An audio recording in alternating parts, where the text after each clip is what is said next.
And I think we're live now. As much as I've able to master YouTube, this is now episode 18. Episode 18 of Fair Go Basic Income Discussion Group, which is the discussion group associated with Basic Income Australia. We're joined today by Guy Standing, a world-renowned author and basic income activist. Guy, we're just discussing whether or not you'll be able to make it to Australia for the conference in Brisbane. So how's it looking? Well, it's a 50-50 at the moment. Traveling at the moment in Europe in particular is just horrendous.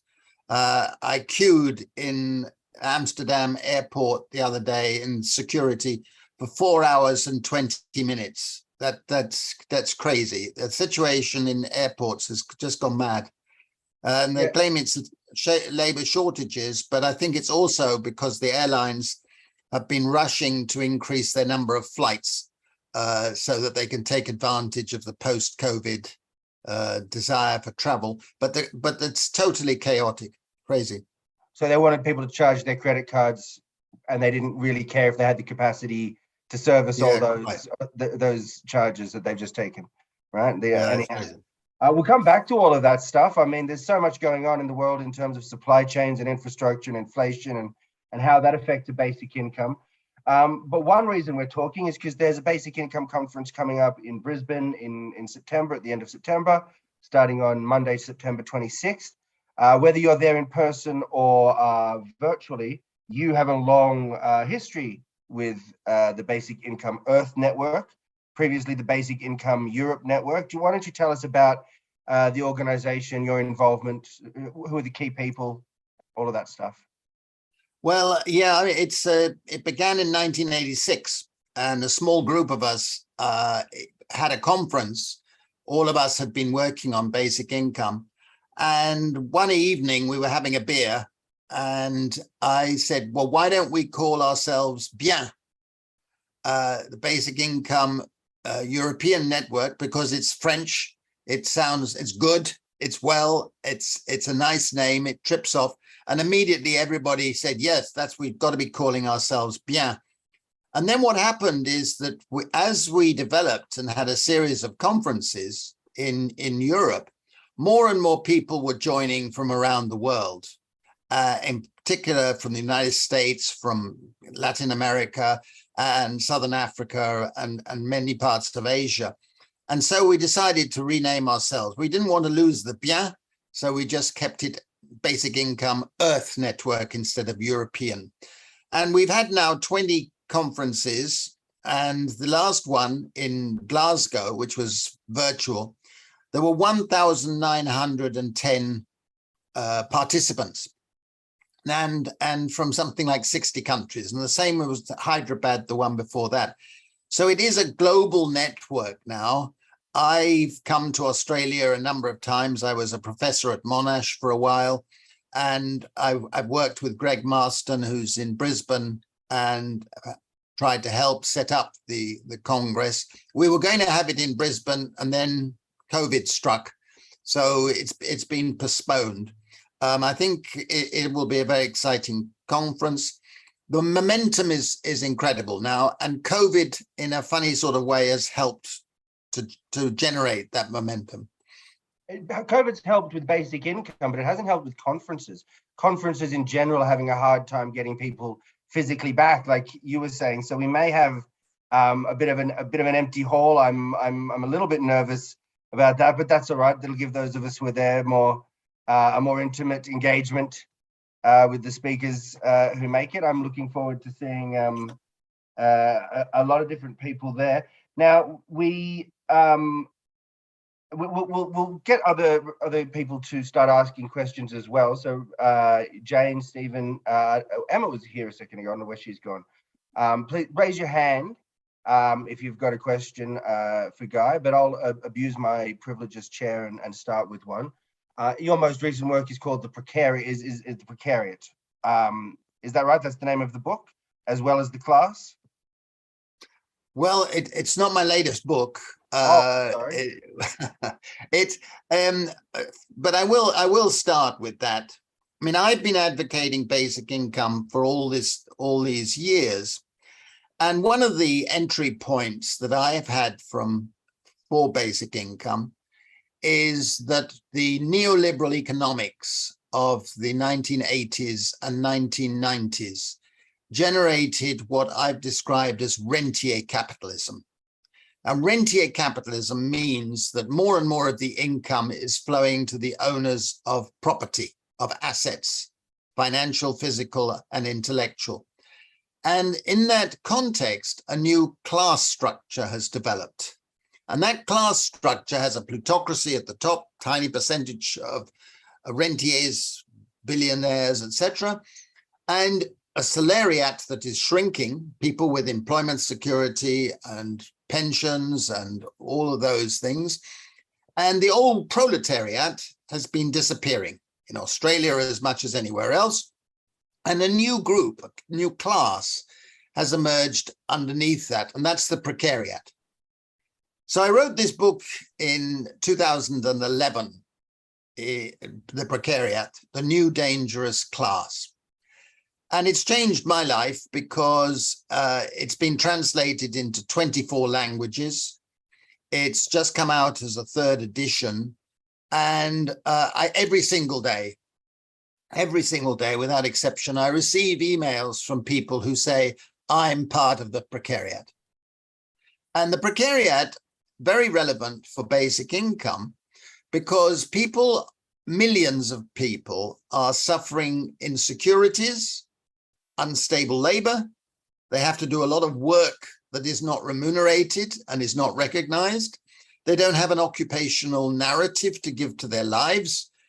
And they have a level of education which is above the sort of job they can expect to get. Second, they have to rely on money wages that are declining in real terms and are increasingly insecure and volatile. And if you're in the precariat, you're living on the edge of unsustainable debt. You're living with debt. So what we have is a class of people who are not just facing unstable, insecure labor, but being exploited by debt and not having access to non-wage benefits like pensions, paid holidays, paid maternity leave or whatever. And they're losing the rights of citizenship. And so the more and more people, and this is the most important aspect of being in the precariat, are feeling that they're almost beggars. They feel that they are supplicants. They have to ask for favors from bureaucrats, from landlords, from parents, from employers, whoever. And this is undignifying. And this is an essential feature of a society where the precariat now is 30%, 40% of all people, is you're living in a life of chronic uncertainty. And that is the critical point, which is quite different from what was the case in the welfare state era in the 20th century. Today, people are facing uncertainty. And what uncertainty means is that we don't know the probability of being hit by a shock, an accident, or a setback. And you cannot have an insurance-based system if you can't predict the probabilities, because that's the nature of uncertainty. And what we need in that context is to move to a system of ex ante social protection rather than ex post compensation for the consequences of a shock, such as unemployment or whatever it might be, because people need basic security. And that leads to why I always argue that the argument for basic income is fundamentally ethical. It's not instrumental. It's not, it will deal with poverty. It will deal with some of the problems of the welfare state, but it's fundamentally ethical. And first of all, it's a matter of common justice. Common justice. The things that belong to all of us, the commons, have been taken away from us by enclosure, by encroachment, by privatization, by commodification. And my new book is actually called The Blue Commons, which I'm just come out this month, which is what I'll be delivering in Sydney in September. And there basically is saying, look, the sea and all the things in the sea are part of the commons. They belong to all of us. They don't belong to a multinational corporation or a private individual or any state authority. They belong to all of us as commoners. And yet they've been taken away from us. And we should say that we want some of the dividends back from that common wealth that has been generated through the commons. That for me is a very important justification for basic incomes. It is that the commons gives us our rights. Now, second, if you're religious, I'm not religious, but if you are religious, and I'm very pleased that the Pope has come out in favor of basic income, and that's a great conversion. I was interviewed by Papal Commission on this, and the Pope's argument is this, that the God has given us unequal talents. God has given us so that some people have brilliance, some people don't. And in a sense, a basic income would compensate those people who don't have the talents of making money or being successful in life, in the market economy. And that we're all common under God.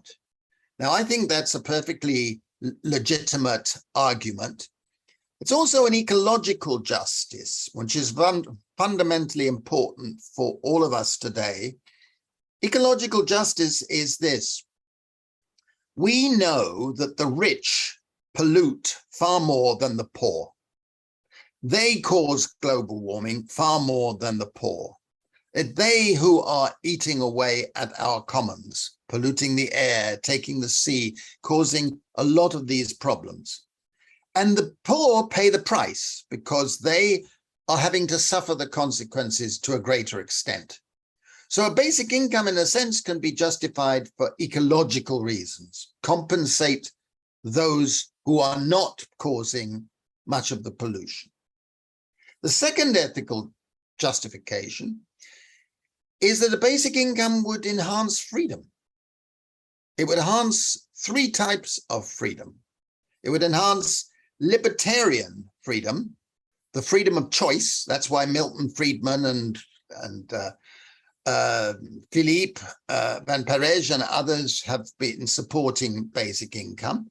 Libertarian freedom is important, but for me, the other two forms of freedom are more important. The second form of freedom it strengthens is liberal freedom, the philosophical tradition of liberalism. A liberal says we must be moral, but you can only be moral if you are free to make the decisions because you choose to make those decisions. And that is so important. It's not moral freedom if you have to do what a bureaucrat tells you, or a parent tells you, or a landlord tells you. It only is liberal freedom if I can make the moral decision because I think it's the right thing to do. And only if you have basic income with material resources are you going to have the strength to be able to make that liberal freedom a reality. And the third form of freedom is Republican freedom. And that's the freedom that I certainly have advocated in my books on basic income, which is a book that's written since the Precariat. It came out in 2017. It's now been translated in a number of languages. I'm sorry, how many books have you written since the Precariat? How many books did I skip in my lazy introduction there? Something like 7 or 8? No, it's 4. It's 4. Okay. It's 4. We'll go over them. Okay. We'll go over them in sequence later on. That's right. But the point about Republican freedom is that it's the freedom of non-domination. That's important because a woman is not free if she has to ask her husband or her father if she can do something or not. even if she knows that 99% of the time he will say yes. Republican freedom is when you can make the decision yourself, regardless of what anybody else thinks. And this is a vital form of freedom which has been strengthened. We've seen in basic income pilots where women walk out of abusive relationships once they have their basic income, simply because they're not so fearful. So that's the second ethical rationale. First one is common justice, the second one is freedom, and the third one is basic security. We all need basic security. Basic security is a human need and it's a public good. What that means, I'm an economist, but what that means is that if you have basic security, it does not deprive me of having basic security. It's not like a private good, it's a public good. And if we all have basic security, it strengthens that basic security for all of us, because it creates a much better, more altruistic society, etc. And basic security is something that the psychologists have shown us increases the mental bandwidth. It increases our IQ. If you suffer a period of chronic insecurity, you will know that your mental capacities diminish. Your ability to make rational decisions declines. And basic security is something that we would all benefit from having and is vitally linked to a basic income. So for me, these are ethical reasons. I was asked during the early phase of the pandemic by Massive Attack. Massive Attack came to me and said, would you make a musical with us, a video, on your research? And to start with, I smiled like you just did, Austin, and I thought this was a joke. But they called me up and they said, no, we really would like to do it. So I did this. It's a 5.5-minute video with Massive Attack. It's gone into various languages. The last time I looked at it, it'd been seen by over 500,000 people in English, and a very similar number in other languages. And basically what I was arguing was this, that we lack resilience. We lack resilience. We're all vulnerable. We're vulnerable as individuals. We're vulnerable as society. And the pandemic should have taught everybody that none of us are actually secure and above being hit by these shocks. Okay, and that should have educated people to being more tolerant, more altruistic, more committed to saying that everybody should have basic security. And I think that this sense of realization that we're all vulnerable and how important basic security is has translated into the global support we're getting on basic income.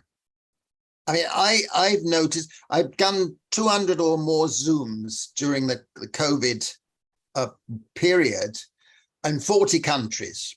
And it's a global surge of legitimacy. And we see now in opinion polls in Europe, for example, big majorities are in favor of basic income. If you had told me that 5 years ago, I would have said, dream on, dream on. But in Australia too, we had 58% support for basic income, right. And depending on how you word the question, it can go even higher. There was a second survey that got an even higher score, but it was just about abolishing poverty and getting rid of poverty, and people are very. I think people are tired of these feelings of insecurity. You say that people will know when they're insecure that their IQ drops or that their ability stops. I wouldn't know because there are no periods of security in my life to compare it to. It's just sort of, I would be a classic member of the precariat. My life has sort of lurched from one insecure situation to another without ever having, without knowing what the road looks like for more than ever 6 months or a year at a time. That's right. From where you are. I what I'm going to be presenting at the Vienna conference too, and what I'm presenting is about this idea of social liberalism and global social liberalism as a sort of potential successor ideology to neoliberalism. And what strikes me about, for example, your work or Yanis Varoufakis is that there's this sort of, and you can also see it with like someone like Hart and Negri, these philosophers. There's this sort of recasting of what the class groups are. It's no longer the proletariat and the bourgeois, but there's that same predator-prey kind of framework, I would suggest. But then the second half of what you're saying, you take there's this liberal turn, which is more in line with what someone like our mutual friend Karl Widerquist would emphasize. Not just positive freedoms, but negative freedoms even are enhanced by a basic income. And that seems to me to be in this sort of liberal or socially liberal vein. And basic income would be the ultimate social liberal policy because it treats people as individuals and the money goes from the government to the individual. Doesn't matter if you're a member of a particular class group or whatever. So why is it still useful to talk about the precariat or, like Yanis does, cloudalists, and identify these new social groups rather than focus on the individual and individual economic rights? And we'll get Stephen next. Sorry, Stephen, I stole Stephen's question. He'll be next. Sorry, go ahead.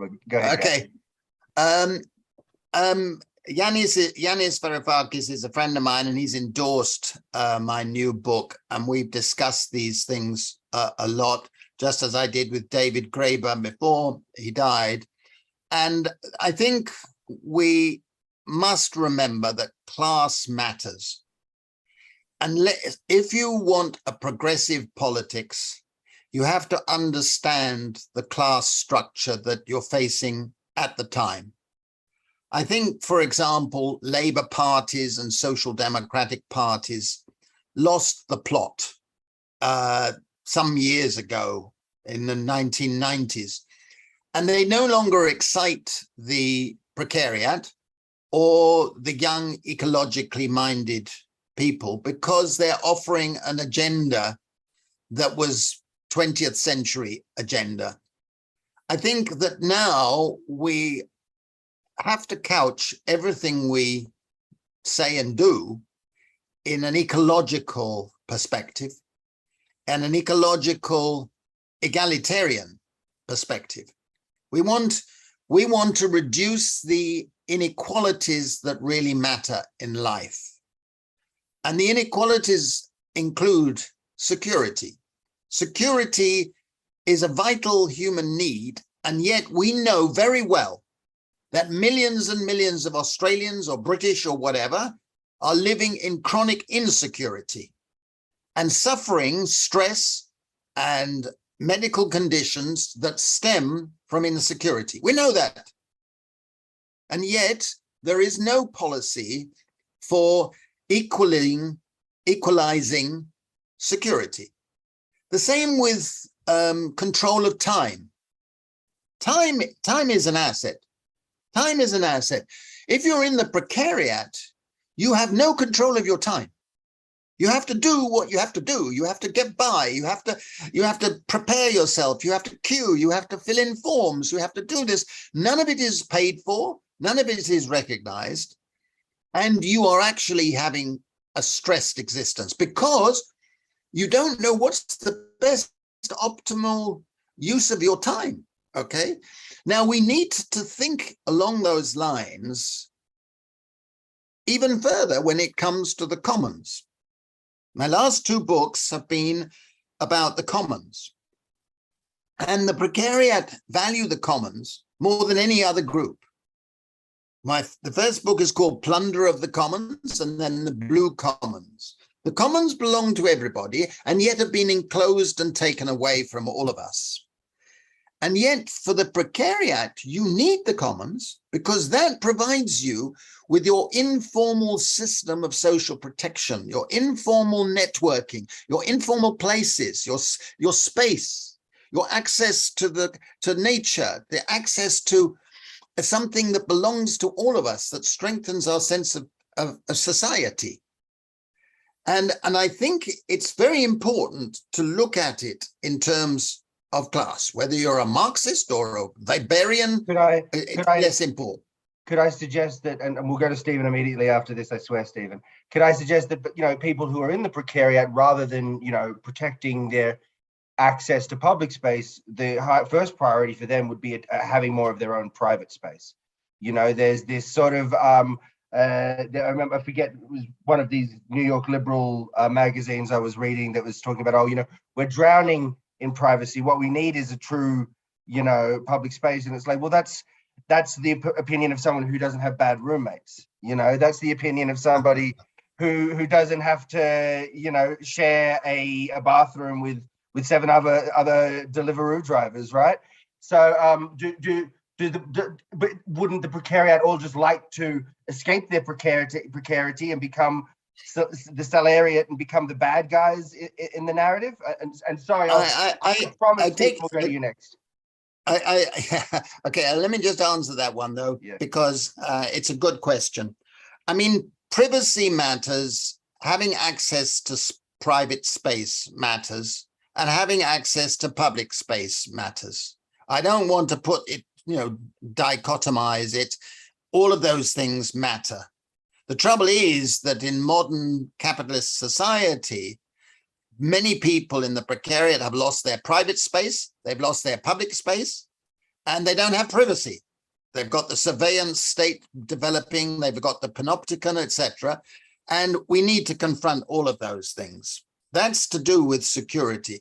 But the commons is something which I think is a very important avenue for a struggle, a progressive struggle going forward. And it's linked to basic income because, as I show in the book, I think there should be levies on people who take from the commons, and that build up a fund from which we pay out the basic income. That's the theme of the commons books. Now let's Stephen. Stephen, he's been waiting finally, a long time. You've been so patient, Stephen. Thank you. Yeah, that's all right. It's a question along similar lines. I was just wondering, are you surprised that the precariat is not a more powerful force in today's society? It seems to be we're almost in a holding pattern where we know the problems, but there hasn't been an emergent, like they haven't taken over a Labor Party or something yet. Like, are you surprised by it? Disappointed in the sense, yes. I say the following in reaction to that sort of question, which is that it actually took the better part of 100 years from the emergence of the proletariat till we had a proletarian politics. Okay, it went through the unions, it went through all sorts of Labour Party developments, social democratic development. It took a long time. I'm sure that it's not going to take anything like 100 years in the case of the precariat. And obviously, we haven't got the time for that to happen. I do feel that a hell of a lot of people have come round to thinking about the precariat. When I first wrote the book, people who were in the precariat had a sort of self-pity. They felt sorry for themselves. They felt like failures. Today, when I go and address a group, people proudly say, I'm part of the precariat, and a hell of a lot of other people are like me in the precariat. And I think that's an incredible shift from being an object of anomie and despair to being a subject where we're getting angrier and more strong and so on. I think we had a precariat advocating presidential candidate in South Korea earlier this year, a member of Bien, and he came within 0.5% of winning the presidency. 0.5%, okay? And he got vilified by the wealthy, and he wasn't helped by his old party people, but he very, very nearly succeeded. And he is still the governor of the biggest province, and he's introduced a sort of basic income, and he represents the precariat. And that, I think, is a harbinger of things to come. I know that in various European countries, I get invited to a lot of countries where the precariat movements are strong and are emerging to be stronger. It could come any time, and I think that the domino effect would happen. But it's up to the left, in a sense. We're held back by the old social democrats and, dare I say it, trade unionists, who do not understand the precariat, and they don't even pretend to understand. And I get quite angry because I've always been a member of trade unions. I've always been a believer that we need unions, we need collective bodies, but they don't get it. They don't get the freedom desire of people in the precariat, that you want to develop your individualism and individual capacities within a community, but not the sort of subjected to thinking your job is everything that matters. That, I think, is a big change. Michael. Yeah, sorry I came in late, Guy. I was really looking forward to your talk, but I got held up. But okay, I'm interested in what you say about the existing Labor Party, and it's really just to make an observation that the Left Party, I've joined the principal Left Party just recently to try and promote a UBI through the branch network.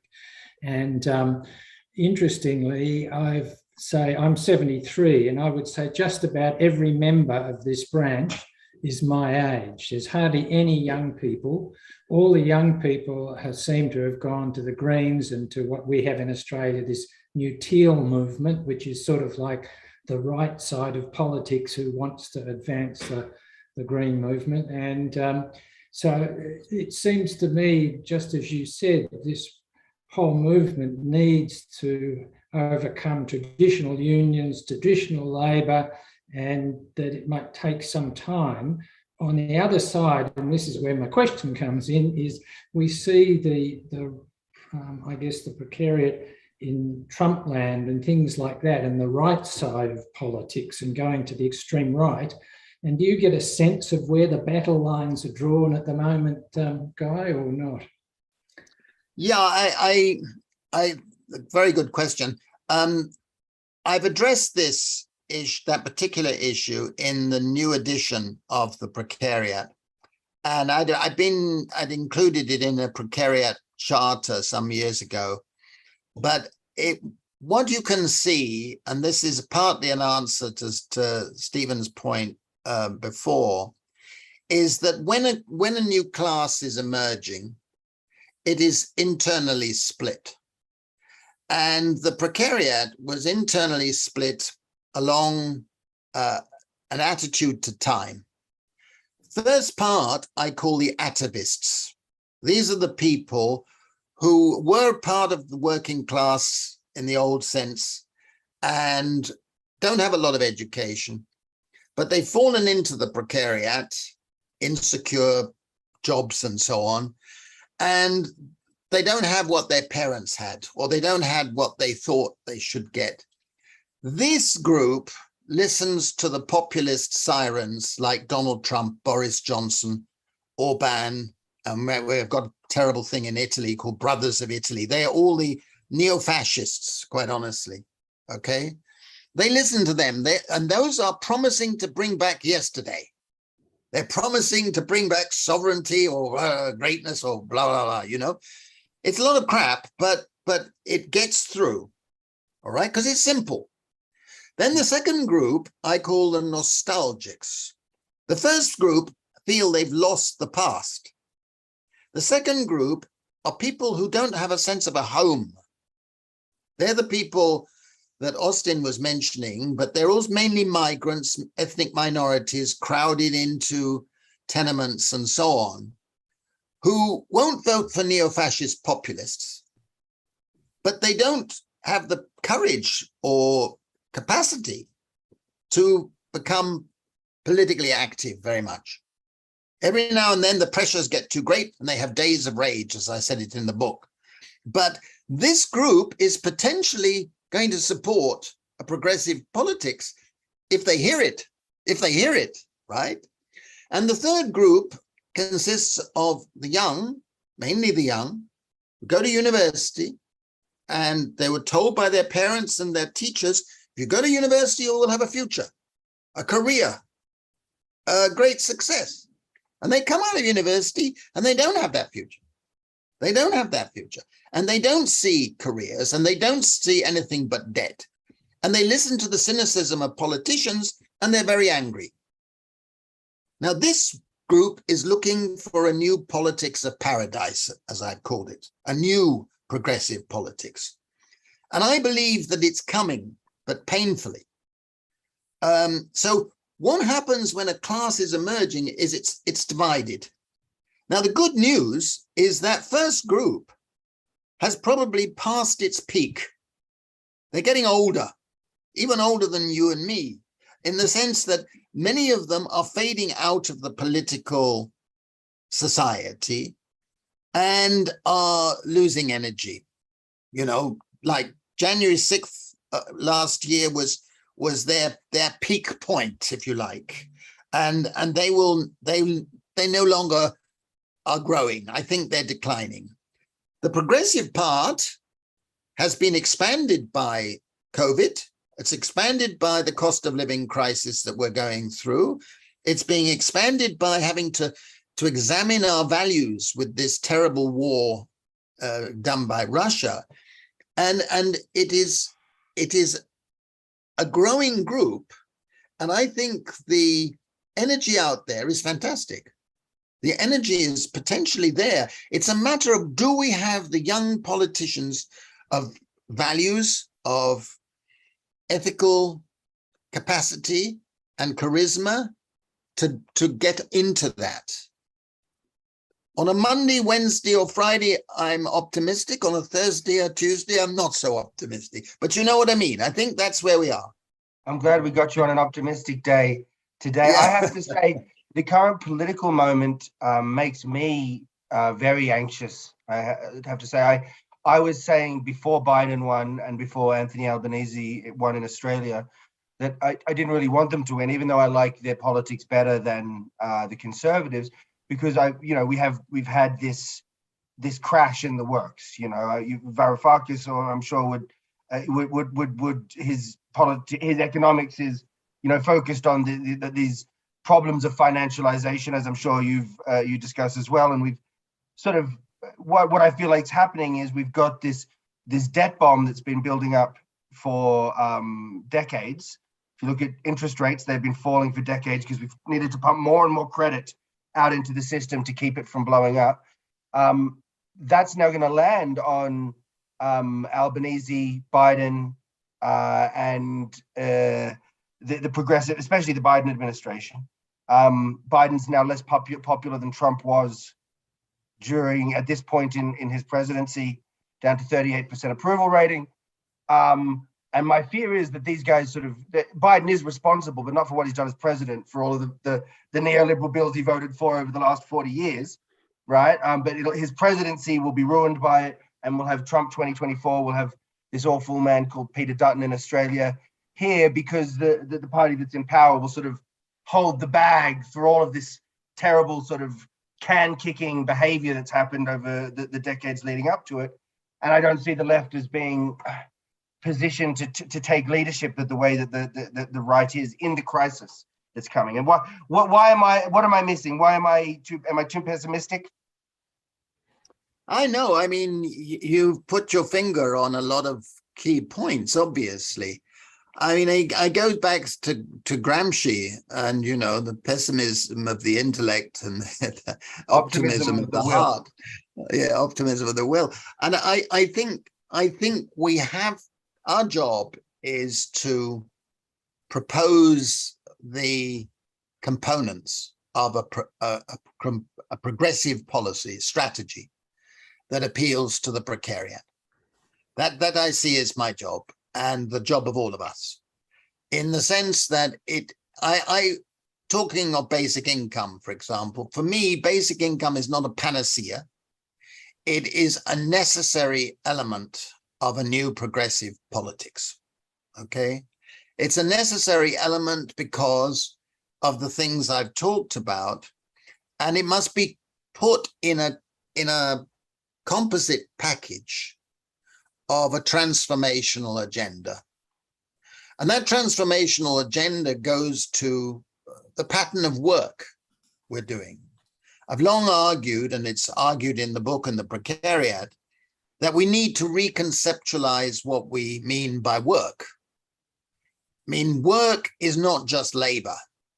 We know that. We know that more work is done by more women than anything done by anybody else, and yet it's not called work.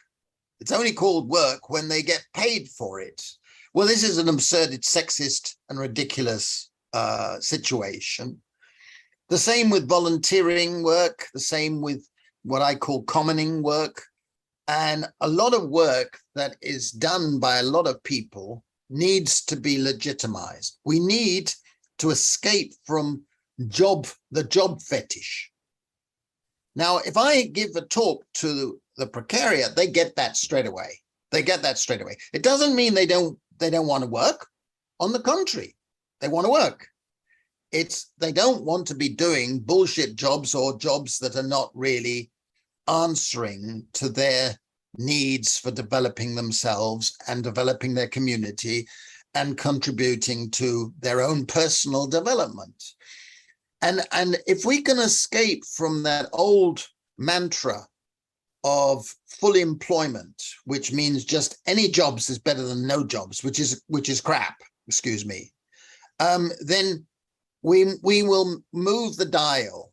And we have to move the dial in stages by developing a new vocabulary of what it means for a good society in the 21st century. And that, I believe, is the commons, that I believe is security, that I believe is control of time, that I believe is access to private and public spaces. These are the things that matter to the ordinary person, and particularly in the Precariat. So we need somehow to reorient the political discourse. I was having a discussion recently with Ed Miliband, who you may remember was leader of the Labour Party. I regard him as a friend. And when we were talking about the blue commons, he said, "What's that, Guy? What's that?" He just did not understand the importance of the blue economy. But the blue economy covers 70% of the world's surface. It's part of what we are, that the sea is so productive, so much to do with the human condition, that yet we don't have a politics of the blue economy. We have a green politics, but there isn't a blue politics.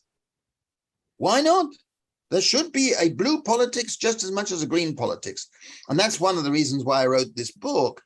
And I just feel that we're on the cusp, and we mustn't be defeated or cynical or pessimistic, even on a Monday. Even on a Monday. Yeah. Okay. Well, look, I'm not. I feel like there will be change. It's just a matter of how bad things have to get before Sure. people are able to overcome the sort of inertia of the status quo. Anyhow, let's go to Stephen.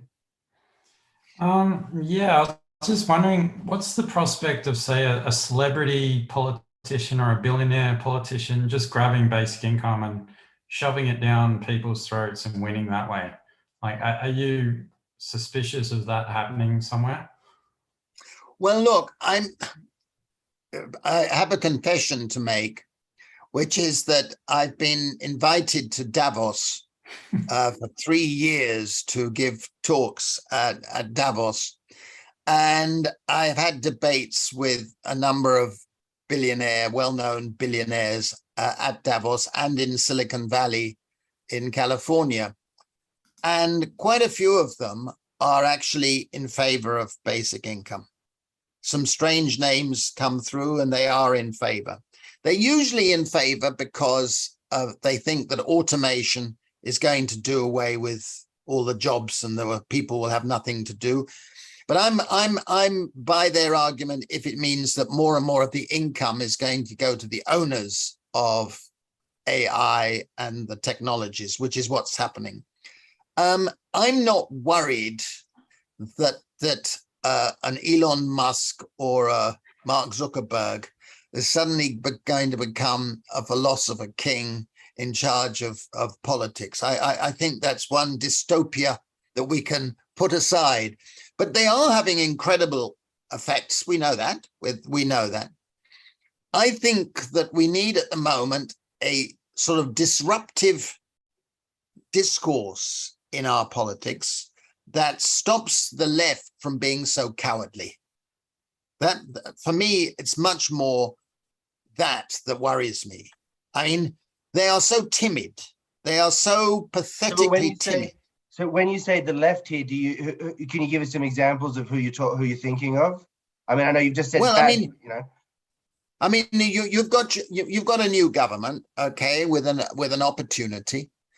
I haven't seen anything that makes me think, hooray, they're going to come in with Nirvana.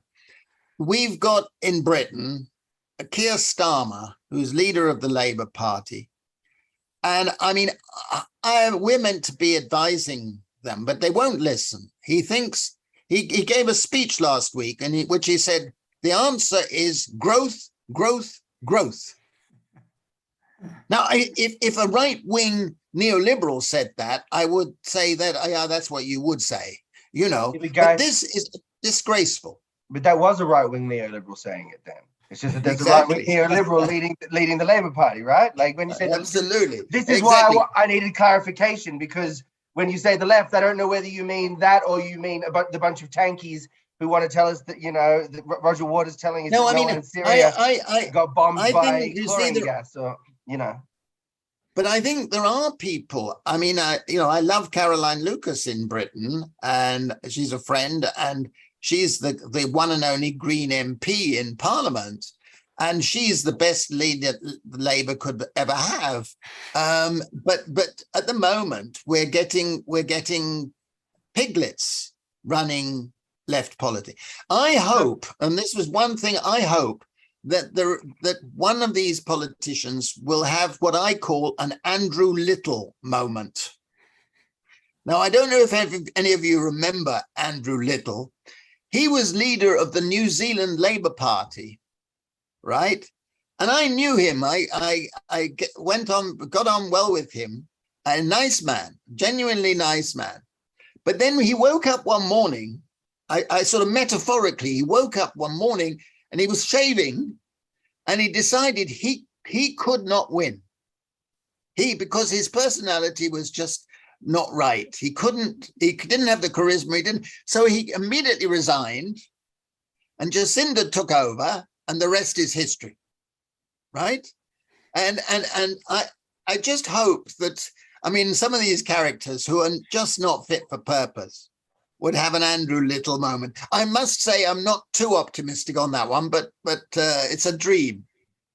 A couple of quick things about Australian politics, and then we go to Michael. We have some good people also, like we had Abigail Boyd on this show as our launch guest, and she's from the New South Wales Greens. And there's some people in the Greens backing a basic income who are in politics. And it's an interesting difference between Australia and the UK. In the UK, you have these figures like Jeremy Corbyn, or you did anyhow, that were truly left-wing thinkers, but had stayed in the Labour Party. There was none of that in Australia. They'd all been pushed out to the Greens or the Socialists or these sort of smaller parties. And now the Greens are in a position of having some significant power in the Senate as a crossbench. And so there's this debate of, well, should people be running as Greens or should they be running inside the Social Democrats? It differs from country to country. So should there be, people talking about a basic income? Andrew Yang's got the Humanity Forward party or movement or whatever that he's starting. Should people be?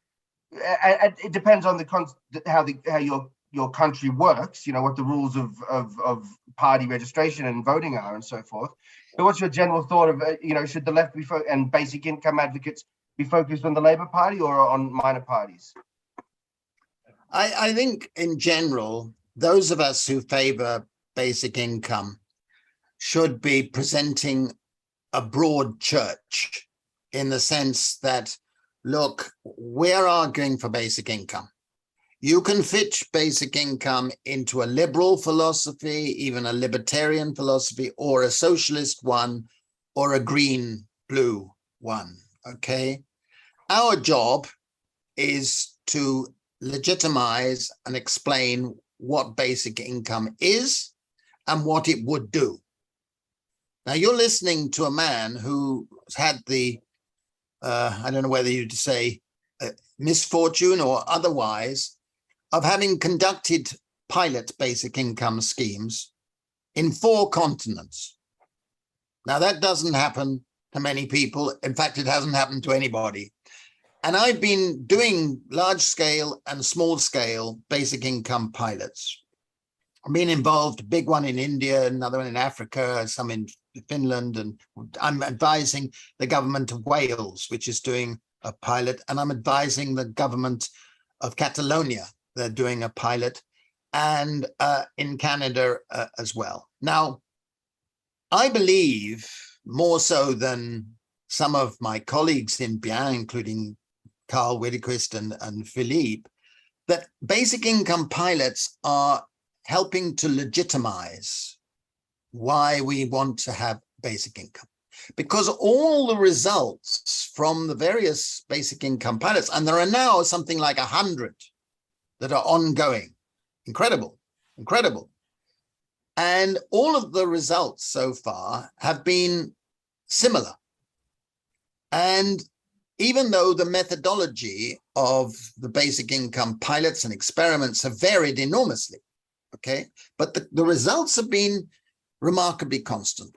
First result is that a basic income diminishes stress and improves mental and physical health. That is the first strong finding. A second finding is that contrary to the prejudice of a lot of people, a basic income leads to people doing more work, not less, and to being more productive, not less, and to being more cooperative, not less. Now, that's a powerful set of findings. The third is that in low-income communities, a basic income leads to improvements in nutrition, improvements in diets, and so on. Next, all of them have shown that they lead to improvements in women's status, the ability to say no, the ability to have access to resources, because it's an individual payment paid to each man and each woman equally. And these findings are constant over different countries, over different levels of income, etc.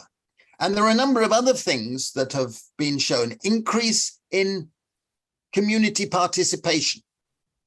Okay, that's an important figure of progressive thinking. Community participation, and that has been shown to be an outcome. There are a number of others as well, and I believe we're getting to the point where the prejudices of opponents are being shown up as prejudices.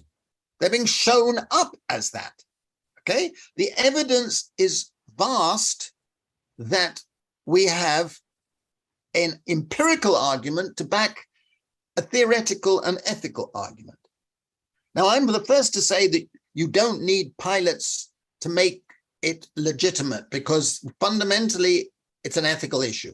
It's an ethical issue. But the pilots have shown that all the objections that people make, including the cost, it pays for itself. It reduces health costs. It increases output. It reduces inequality. What do you want? If you don't want those things, well, then, go away as far as I'm concerned. But we have now, and that's why I wrote this book summarizing the evidence from around the world. Because for me, it's partly empirical, partly ethical, and we put it together and we deal with the objections, and I have no qualms about dealing with those. And then It's up to people. I must say a lot of people who read the book have written to me saying that they now support basic income. So I feel I've done a bit.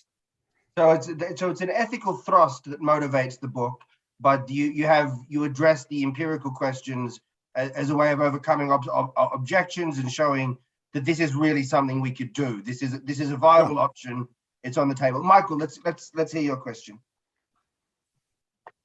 Thank you, Guy. Just I'm not sure where this fits in, but looking at it in Australia, and I think across the world too, there still seems to be this problem of capture by traditional economists and also the financial markets and their views about how an economy should be run and so on. So how do you see that fitting into the picture at the moment, Guy? I don't know whether I paid Michael to ask this question or not, but let's pretend.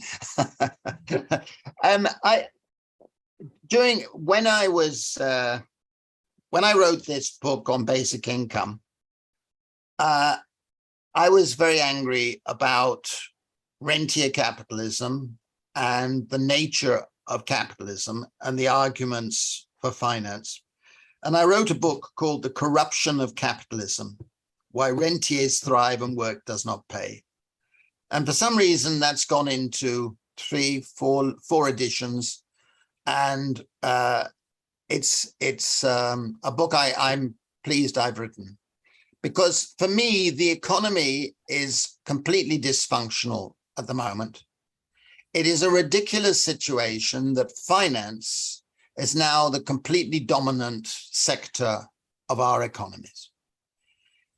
The value of financial assets in all OECD countries is now over 500% of GDP, of national income. It used to be a fraction of that, okay? In Britain, it's over 1,000%. So that more and more of growth is actually growth for the financial services and the financial firms, all right?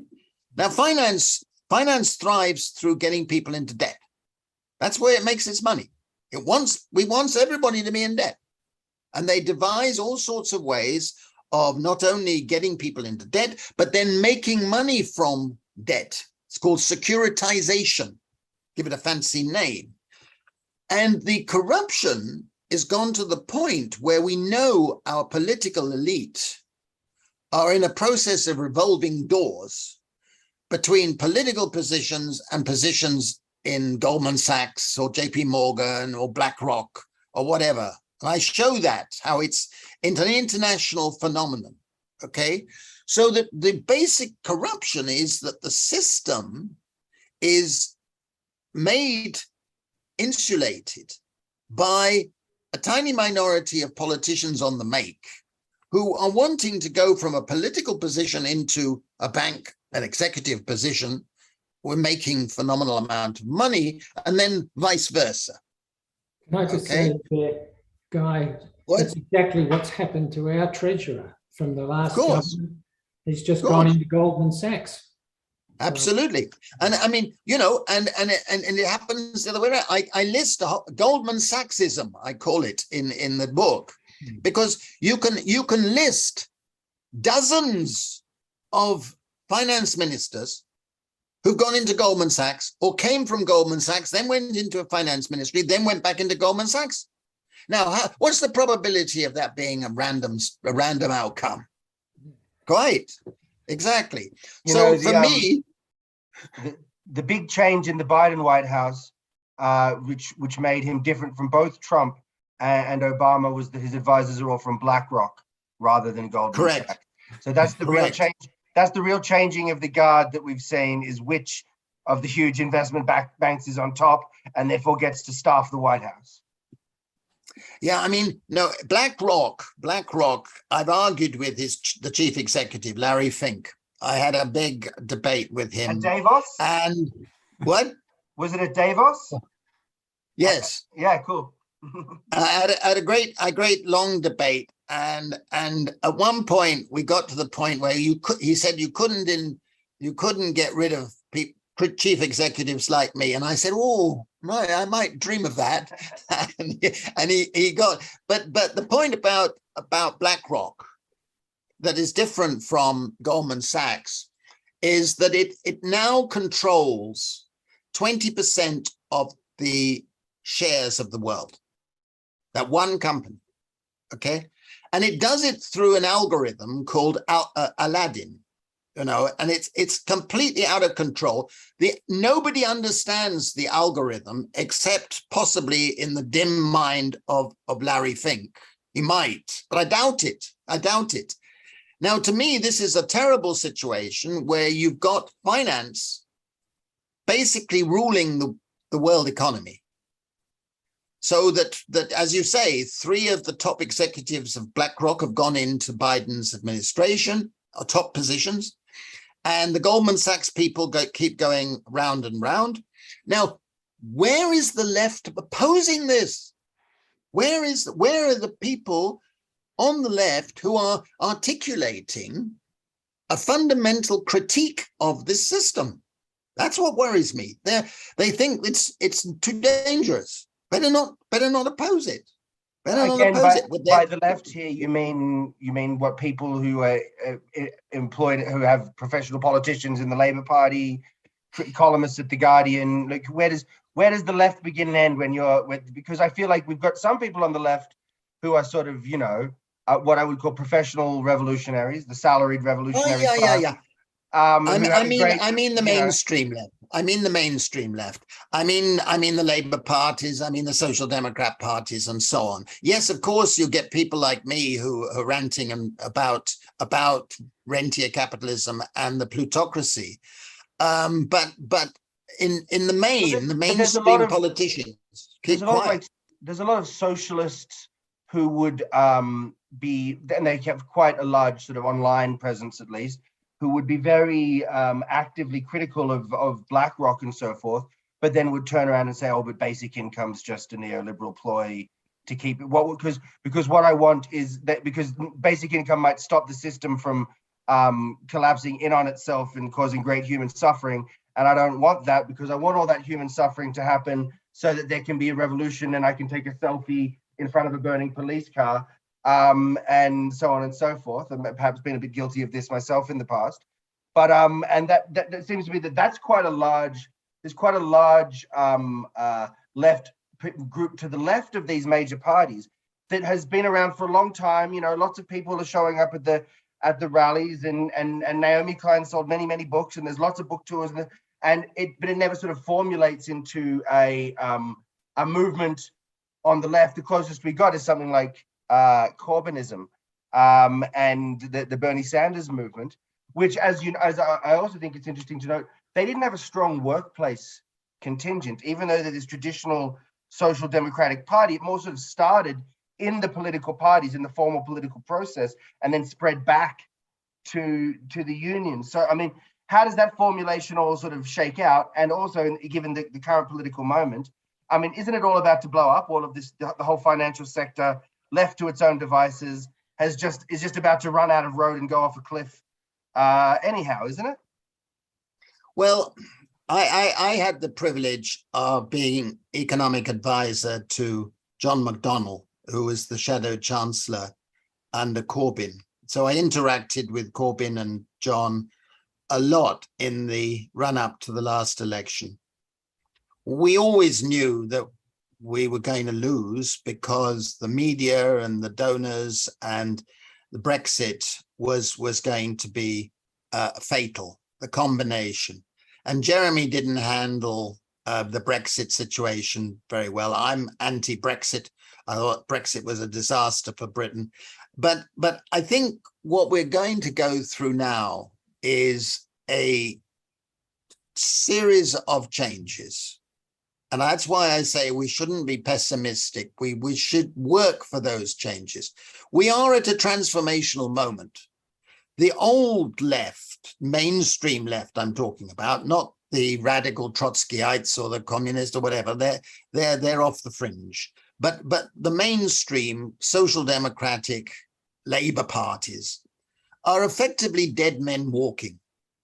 They are not providing a future-oriented vision. That's why I was interested to hear Michael's particular choice of where he's re-situated himself. But at the moment, I think we are in a transition where we don't really know which way it's going to go. All we do know is that it has to change.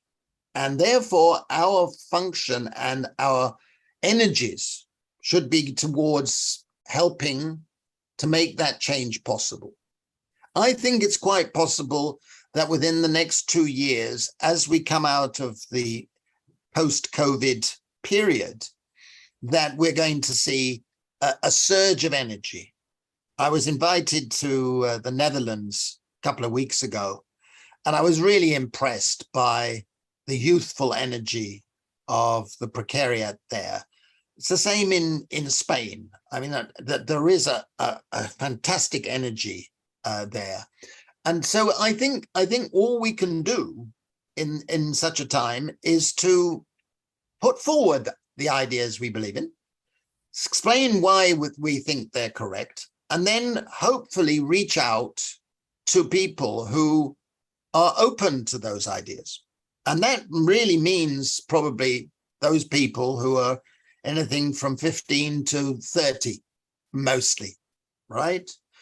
And I always say to myself that when I'm addressing a group like that, like I was last week at a big festival, music festival, I say to myself, if just one person leaves this room with their views changed, then I would have done my job.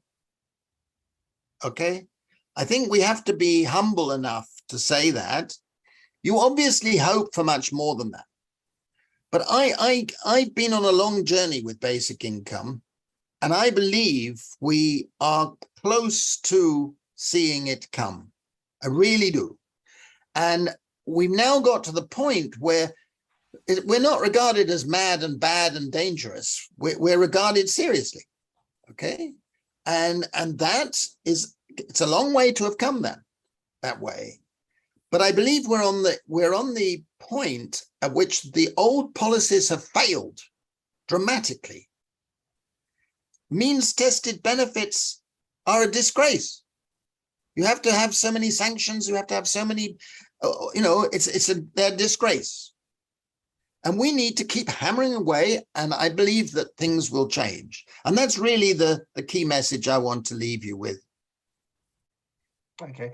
Well, we'll get through, Stephen. Michael, do you have your hand up by accident from the last time? Because I did have another. Okay, so we'll get through Michael and Stephen's questions, and I'll have one last poke, and then we'll let you make a move. Guy, go ahead, Michael. Yes, so it was just to follow on from what you said about things getting, I guess, a broader hearing. You may not know, but both in New Zealand and in Australia, there were government studies done actually looking at a UBI, and the decision was made, no, we can't afford it, and just recently I've been in touch with the finance minister for New Zealand again about trying to raise the UBI, and again the answer comes back, no, we can't afford it. And so it seems to he told me differently. Did he? Okay. Well, this is only in an email just a couple of days, or about a week ago. Yeah. He's lost his nerve. Yes, and so I guess the issue is really, it was getting a hearing, it's been dismissed, and again, mostly on the grounds of, old-fashioned economics, but that does encourage me to think, well, the wheel might turn again, and so that we do still have that opportunity to push in there, and it's part of the reason why I'm trying to get into the Labor Party. I've got a bright young guy who's my local member. He's only 27, really switched on. He's got a lot of cred in the Labor Party as a new member. And so he's been quite supportive. And yeah, I'm trying to get that lever in at the grassroots, Guy. But yeah, so I'm with you. We don't give up. We keep hammering away. On the one thing that I will respond there, Michael, is that I think I've developed the argument on how to afford it most fully, if you like, in my new book, chapter 11 of the new book, because it's a matter of building up a commons capital fund. And from that fund being able to pay out basic income as dividends, social dividends. And couching it in those terms means that we can do it over time, and it is seen as a property right. Yes. And that, of course, disarms the right, because they're not against property rights. No. Whereas if you let it be seen as a handout, then they can use the standard critiques, okay? But if you see it as a common property right and seeing it as gradually built up and doing so, I think that's the best argument for dealing with affordability. So so when you're saying take a progressive build-up, you're talking about starting with a small amount of money and increasing it over time, Guy? Yes. Yeah. Yes, absolutely. I mean, that you see, for example, we need a carbon tax. We need carbon tax because the only way to get fossil fuel consumption down is to raise the price. But you can't do that by itself because it's regressive and it will hit too many people and they'll oppose it and you'll be out of office tomorrow morning. So the only way to do it is to say that all the income raised from the carbon tax will be recycled in the form of a base to help to pay for a basic income.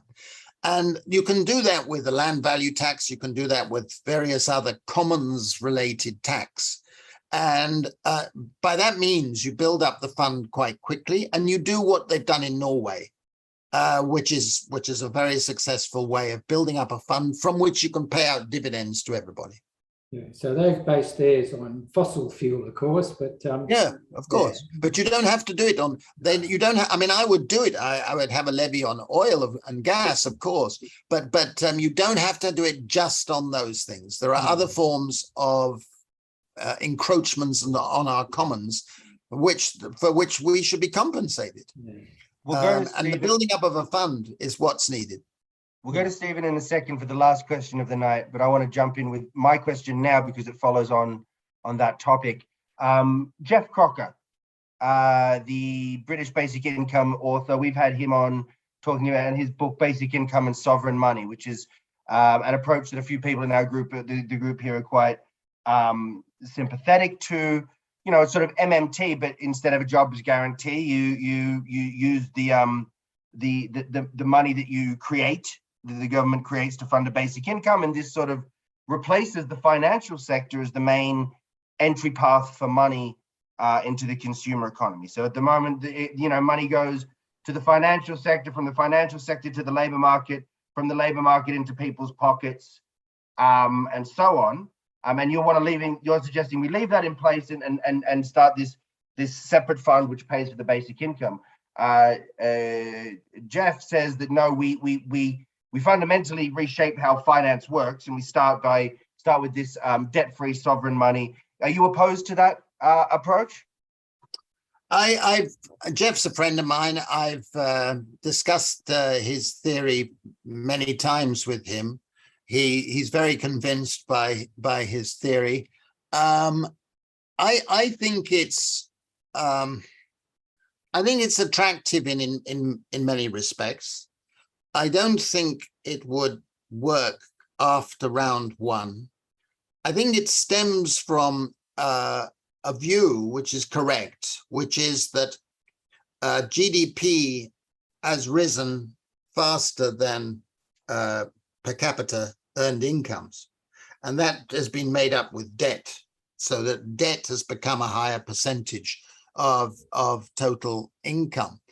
I think that turning to the MMT, that is not going to be a long-term answer. I would say that money that's been created during the financial crash of 2008 and money that was created during the COVID if had it been used to pay for a basic income, that would have been much, much better than what they did. And it could have seen where we go. I just feel that it's unreliable because it puts a lot of pressure on your currency. If you get a reputation as a government that you're just creating free money, sovereign money, you could face a problem with your currency. But I'm not unsympathetic towards it. Could I say when the COVID pandemic hit, or the GFC, but let's use the COVID pandemic because it's more recent, instead of dropping interest rates as they did in Australia to 0.1%, essentially dropping interest rates to zero, wouldn't sovereign money creation, distributing it to people, have been an alternative to that? And then we wouldn't be in this situation now trying to unwind all this crazy credit that's been, No, I mean, I argued for that at the time. I mean, I know it was the obvious thing to do, and that's why they didn't do it. I mean, it was, and it would have been progressive. The thing that would have happened, of course, is it would have legitimized basic income.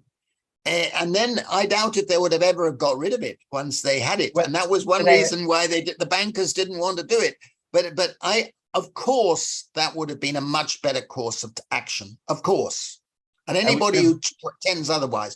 So I've written in the Financial Times at the beginning, I said the policy of what they were doing was going to be disastrous. It was going to be resulting in huge fraud, which it has done, huge fraud, and prop up zombie firms.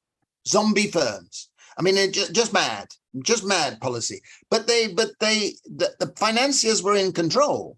And for finance, that was a great idea what they did. But let's be blunt. It was a bad policy, fraudulent policy. It goes with rentier capitalism, and using sovereign money, or whatever you wanted to call it. I would have called it something different. It would have been much better to pay out everybody a basic income. Stephen. Last question. Last question. Probably one to wrap up. Do you think people understand how much better society would be with a basic income? Because sometimes basic income is used as like just a fix for, 7 different problems. That'll be fixed, and then society will just basically run along the same lines. But it seems like a basic income would give a lot of people so many more options. That's stuff that you just don't even know, like people can travel, they can move, or they can live differently. So do you think that message is getting through or not? Or?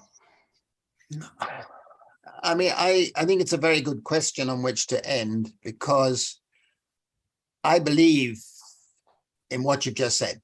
I believe that a basic income is an anchor for a good and better society. I think it will strengthen what I call commoning. It will strengthen work relative to labor. It will give an encouragement for proper leisure rather than pure consumption. It will lead to better relationships between people. I believe all those things. I believe that it will improve mental health. It will improve attitudes we have to each other. And that general thinking is what we should be all about. That's where we pitch what we want from basic income. That's why I'm never impressed by a debate. If we had basic income, would it remove poverty more than means-tested benefits or something? For me, that's a very uninteresting discussion. But the transformational potential is what excites me. Guy Standing, it's been a real pleasure. Hopefully we'll see you in person in Brisbane, if not by interweb, as we've done now. Thank you for taking the time. Thank you, Stephen and Michael. Thank you, Emma, and the other people who were here earlier. If anybody else is watching this and wants to get involved with basic income, if you're in Australia, check out Basic Income Australia. Guy, what is your most recent book? Is The Blue Commons, Rescuing the Economy of the Sea. There we go. All right. And that's the one, chapter 11, is it, Guy? Chapter 11. Yeah, it's funding how to fund the basic income. Thank you very much, Guy Standing. Thank you, everyone. Cheers.